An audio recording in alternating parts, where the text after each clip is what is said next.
r/ask Reddit. What's the harsh reality no one accepts? Some parents just don't love their children. I was reading an article about 10 things therapists don't tell you, and one of them was that many parents admit they don't love their children.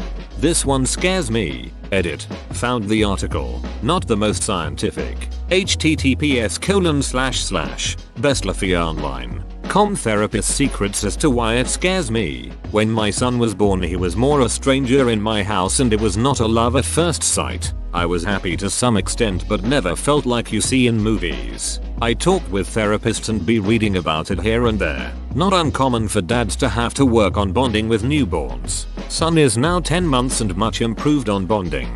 But you always kind of judge how you initially reacted and if that's who you really are, etc.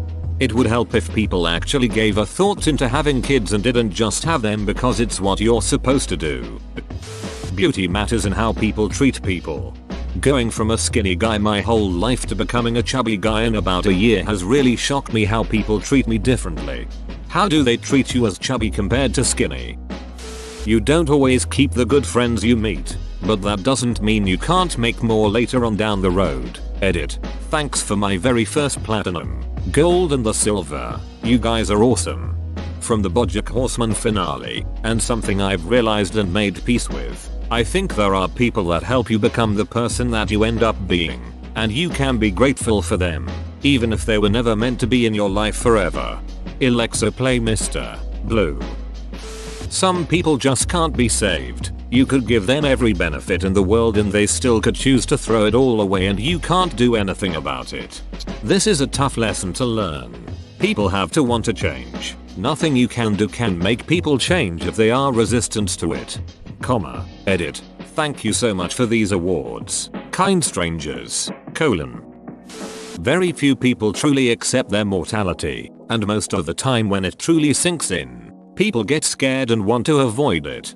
Shit keeps me up at night sometimes with a dread swelling in my stomach. Edit, and just like that my fears have become my most upvoted post. This world. I feel mine in my heart. Mistakes do define you. The little ones don't. But if you make a big mistake, it will alter your life to an extent. Saying that they don't matter is a lie that will prevent you from diagnosing life problems later down the line.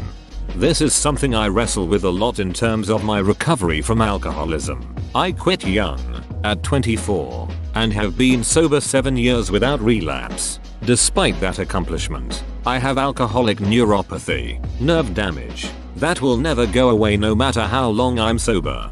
This is a wonderful accomplishment though. Quitting is so hard, even if you have every reason to. You chose life. First impressions are a very ducking big deal. They can be. My partner is on the road a lot for his job. This particular week he was away with one of the big bosses of the company. Everyone in the office knew the big boss was traveling with my partner in the car. My partner got a call from a customer and had to ring the office to finalize the sale all via the car kit. Office guy picks up the phone. Yeah, what do you want? In a super uninterested and gruff voice. Needless to say, he left a lasting impression. Seems like it's not that important, but in a workplace that kind of thing stands out. I worked at a pretty small retail chain in Australia that was doing very well overseas. Every now and then, big boss from overseas flies over to check up on how things were going. All I've ever heard is beachy things about this woman. Anyway, one unassuming day, this lady walks right up to the counter, and within 10 seconds I say, "Hi, how are you going today?" with a smile. This lady kind of awkwardly laughs and my store manager laughs hysterically and is like, "OMG, that's Nicole. Haha, you goof. How rude, you assumed she was a customer." And Nicole just looked to my manager politely and said, "Well, actually, you should assume everyone is a customer and treat them in that exact way." That was perfect. This was my first job and I was totally embarrassed, but it was flipped and I realized that that interaction actually looked great for me, and I immediately impressed the big boss. Stupid of my manager to try and humiliate me. Money and good looks matter. And if you don't have enough good looks, just add money. And if you have neither, get drunk until you don't care anymore. Hard work doesn't always pay off. Something I learned my first week in the corporate world, and again even up until all the coronavirus layoffs. A non-executive's value to the company is strictly dictated by which side of the balance sheet their compensation falls.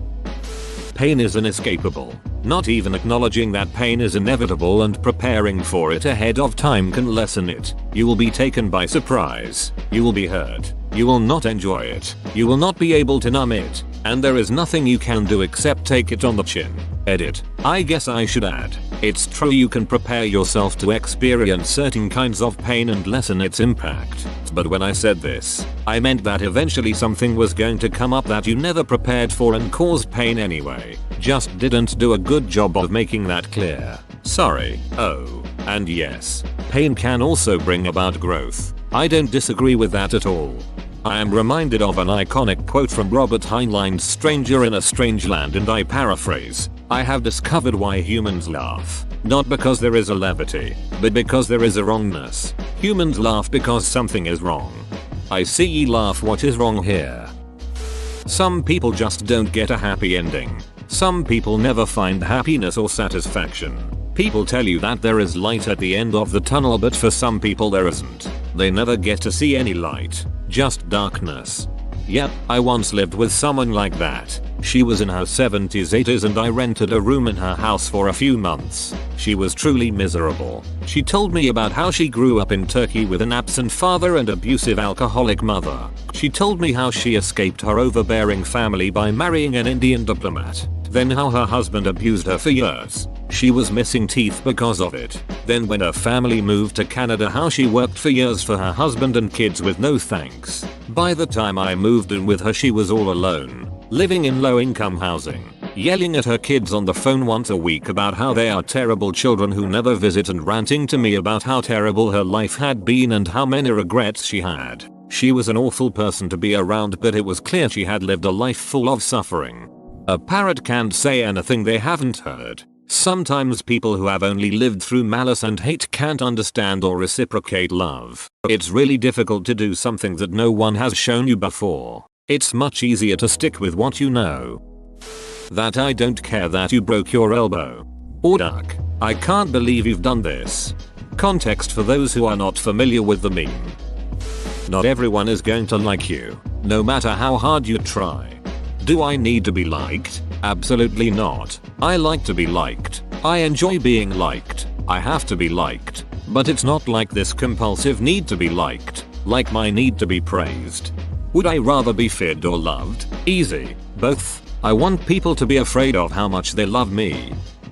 All human beings are capable of being viciously immoral. There's a point where we can be forced or force ourselves to become completely animalistic. We can perpetrate murder and genocide, as just one example. And if justified to ourselves correctly, we will feel no remorse. We like to think that the only people capable of such horror are a minority, but the truth is that we are all capable of it given the right circumstances.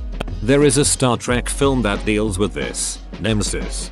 Basically a clone of one of the virtuous characters shows up hellbent on destroying humanity. The captain pleads with him at one point, saying that the man he is couldn't possibly do the things he is. He is better than that. His blood is better than that. The villains respond, he is what his life has made him. More befitting here is, I'll show you my true nature. Our true nature. There are no single women in your area willing to meet you. Those bastards lied to me. You will likely be lost to history in just a few centuries. Nobody will remember or even knew you existed. Sad, I know, but you just have to accept it. Just make sure to dab or do a handstand or something dumb when a volcano goes off to give archaeologists a good laugh a couple hundred or so years later. https://me embracing figures at Pompeii could have been gay lovers after C2DC7CC58F01489BBB09083BF4 East 44. There is no possible way everyone was kung fu fighting. Nor was there a chance they could kick as fast as lightning. But do you reckon it really was a little bit frightening? People refuse to accept that this is the reality. Lots of time and money is spent cushioning that blow. We live here. We live now. Best get used to it. People have resorted to choosing reality. It's more convenient for them. We're not all special. Some of us will not find love. We're not all equal. Change never to not, and that's a fine haiku. Liked your suggestion so much I took it. Thank you. The world goes on after you die. The world went on before you were born. Nope, my dog, Artemis, created the entire universe and everything in it last Thursday, including all memories of the past. Prove me wrong. Us first world citizens have it much better than we think we have it. And people say they care, but the vast majority just want to go have happy hour on the patio and put it out of their mind. Caring about politics is something I think is very necessary, but it's incredibly mentally taxing. I wish I could go back to being ignorant about it. People who don't give a duck seem far happier with the state of the world, but once you start paying attention you realize how politics connect everything. You realize how politics affects your job, your salary, your healthcare. It isn't really possible to go back to not noticing it. Nobody is truly selfless, and that's okay. There's a guy named Robin Hanson who's an interesting thinker, and he's co-authored a book called The Elephant in the Brain about the hidden motives in our daily lives. The book says exactly what you say, but Hanson doesn't seem to find that depressing or disheartening. As far as I remember, he put it like this: humans don't look that bad when compared to other animals. The only way we look bad is when we compare ourselves to the angels we pretend to be. It reminds me of a quote: limited in nature, infinite in his desires, man is a fallen god who remembers the heavens. Alphonse de Lamartine. People often hunger for truth but seldom like the taste of it served up. George R.R. Martin. Because more often than not, they're looking for an answer that comforts them from a fear that they have. But when they get hit with a reality check, their fears are confirmed, which makes them sadder and more anxious. I read that as people often hunger for truth but seldom like the taste of George R.R. Martin, and immediately agreed. If Shrek 5 happens, it's going to be a shitty cash grab and Shrek is probably going to do the floss. Please don't say things like this. I don't want to think about it. This is a harsh reality I can't accept. That it's more likely to succeed if born rich than if you born talented. Edit. Here is the source. As someone who grew up wealthy and was supported by parents until age 20, I have to agree with this. Of course people work hard to get to where they are, but having a safety net helps, as does early advantages like being in extracurriculars, good schools, etc. Growing up with a single mother who took saltines to work for lunch because that's all she could afford really puts a lot of stress on you, knowing that if you fail you absolutely do not have a safety net. People really underestimate the difficulties of stress. Not trying to throw a pity party, BTW. The point you made is good. I'm glad you can acknowledge that. The problem is the people who can't. Very late. But sometimes you are the problem in a relationship, and if people keep on leaving you, it may well be your fault, even if you don't feel like it is. Edit. I'm so glad my first ever award and my highest upvoted comment is about something not totally ridiculous. Thanks guys. Yes, a lot of yes. People fantasize about finding the one, but a relationship is 50% finding the right person, and 50% being the right person. I don't know who most of you are, and it'll be like that forever. Therefore there will always be someone who doesn't care about you whatsoever. Most people will be completely forgotten within the next 100-200 years. No conscious thought about them. No mention of their name ever again. For eternity. It's kind of freeing to think about that, because it means it really doesn't matter that much what you do. No one is paying that much attention to you. And all the shit you worry so much about is just temporary. Sometimes you must accept the truth that there always will be idiots who will duck it up for rest of us. And sometimes that idiot will be you. Pandemics last years, not weeks or months. To add on to this, flattening the curve wasn't about reducing the total number of infection cases, it was to slow down the rate and distribute it out over a longer period of time. The current precautions we're taking are to allow hospitals to not be overwhelmed with many cases at once, not to completely prevent us from catching the virus. You're the bad guy in someone's story, so many of your enemies will never admit to doing anything wrong. But the thing is, neither will you in some situations. People justify their own behavior to themselves. That's why so many people can't apologize and double down on the shitty things they do. People can just simply fall out of love with you for no reason. You fretting about whether it's you or something else, or the investment is basically you giving them the reasons to strengthen the reason why they stopped loving you, when they could very much not have a reason at all. Feelings and priorities can change.